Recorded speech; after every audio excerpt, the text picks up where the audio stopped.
pwede po pa-help sa Sound.me. So, ayun mga madam, mga lods ko, pwede po. Basta, ayan, i-message nyo lang po ako sa TikTok or pwede nyo rin ako i-message sa aking Facebook account. Ayan, maganda po sa ating Facebook or Messenger dahil na-screenshot natin, masesend natin kung ano po ang problema ninyo sa Sound.me. So ayun, libreng-libre po ang aking pagtulong about Sound.me ha.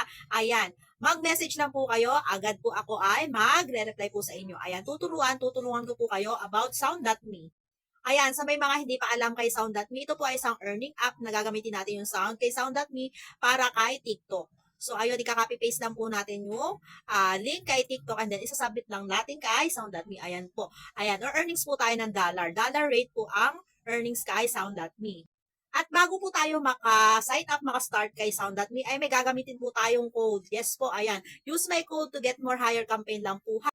Ayan, pagka-sign up natin kay Sound.me, ayan, ililink lang natin yung TikTok account sa Sound.me. So, ayun lang mga madam, mga sisi ko ha. Ayan, kung nakatulong tong aking video na to, ayan, pa-follow, like, and share para lagi ta updated about Sound.me.